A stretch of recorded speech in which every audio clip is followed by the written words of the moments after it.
Assalamualaikum warahmatullahi wabarakatuh. Perkenalkan, nama saya Zulkifli yang 2282. Baiklah, saya akan menjelaskan adaptasi teori pembelajaran motorik. Yang pertama, teori belajar kognitif. Konsep pemrosesan informasi dari teori belajar kognitif seperti memori, perhatian, pemahaman, dan permasalahan pikiran dan digunakan untuk mencegah metode pengajaran yang mempertimbangkan bagaimana individu memproses dan menyimpan informasi. Yang kedua, teori konstruktivisme. Konstruktivisme merupakan peran aktif siswa dalam membangun pengetahuan mereka sendiri. Yang ketiga, teori pembelajaran sosial, yaitu teori yang menyoroti pentingnya interaksi sosial dalam proses belajar. Yang keempat, teori motivasi adalah teori seperti teori motivasi sendiri atau teori hierarki berbentukan dapat membantu pendidik memahami faktor-faktor yang mempengaruhi motivasi siswa. Yang kelima, teori belajar sosial konektif, yaitu eh, teori menenangkan para pembelajaran dalam motivasi dalam pembelajaran guru dalam memanfaatkan konsep ini dengan memberikan contoh-contoh positif dan bermanfaat. Yang keenam adalah teori pembelajaran berbasis kemampuan. Pendekatan ini berfokus pada pencapaian tingkat kemampuan atau kompetensi tertentu oleh siswa. Slide selanjutnya adalah kelompok teori asosiasi stimulus respon. Yang pertama adalah klasik atau conditioning klasik. Yang kedua operant atau condition operant. Yang ketiga modelan teori belajar kognitif. Yang keempat teori pembelajaran sosial. Yang pertama adalah salah satu tokoh yang dikenal sebagai kontribusi terhadap teori asosiasi stimulus respon dalam kondisi klasik, Ivan Pavlov, yang memiliki peran penting. Teori ini mengembangkan bagaimana individu belajar melalui asosiasi antara stimulus netral yang semulanya tidak memiliki makna dan stimulus yang menghasilkan respon alami. Yang kedua adalah operant atau conditioning operant. Teori ini dikembangkan oleh B.F. Skinner. Operan Conding menjelaskan bagaimana individu belajar melalui konsekuensi perilaku mereka. Yang ketiga adalah teori belajar kognitif, merupakan kecenderungan ke arah kognitif. Teori ini dapat dihubungkan dengan konsep asosiasi stimulus respon. Yang keempat adalah teori belajar sosial, dikembangkan oleh Albert Bandura. Teori ini berfokus pada pengaruh sosial dalam pembelajaran dalam konteks asosiasi.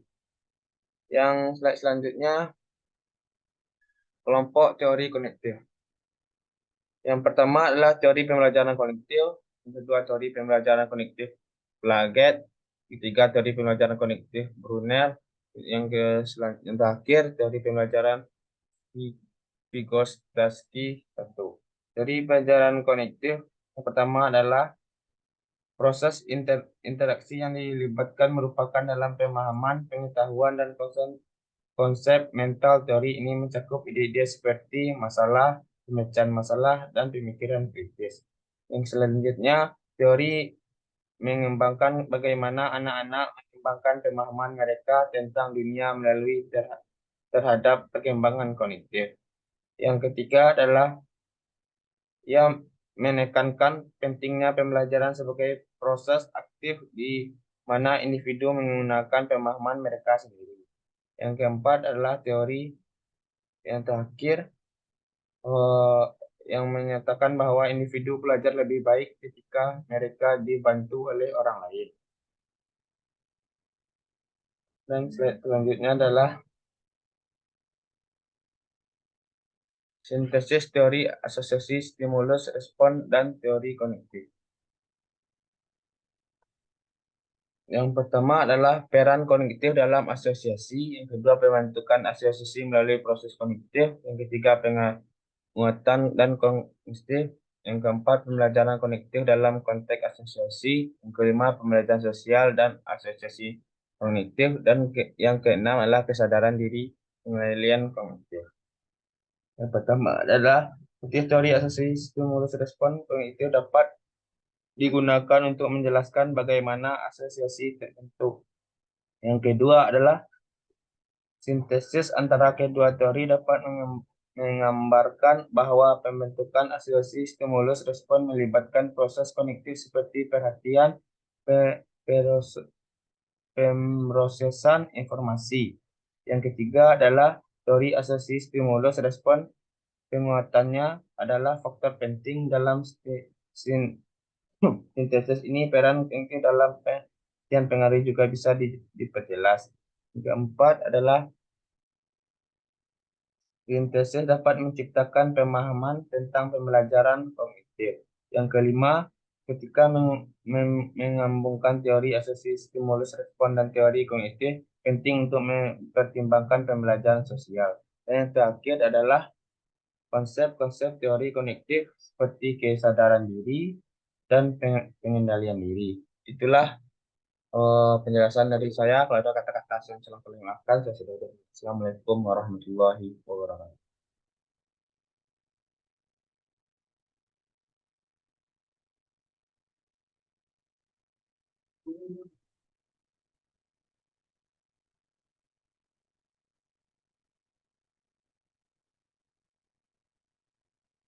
Assalamualaikum warahmatullahi wabarakatuh. Perkenalkan, nama saya Zulkifli, yang 2282. Baiklah, saya akan menjelaskan adaptasi teori pembelajaran motorik. Yang pertama, teori belajar kognitif. Konsep pemrosesan informasi dari teori belajar kognitif seperti memori, perhatian, pemahaman, dan permasalahan pikiran dan digunakan untuk mencegah metode pengajaran yang mempertimbangkan bagaimana individu memproses dan menyimpan informasi. Yang kedua, teori konstruktivisme. Konstruktivisme merupakan peran aktif siswa dalam membangun pengetahuan mereka sendiri. Yang ketiga, teori pembelajaran sosial, yaitu teori yang menyoroti pentingnya interaksi sosial dalam proses belajar.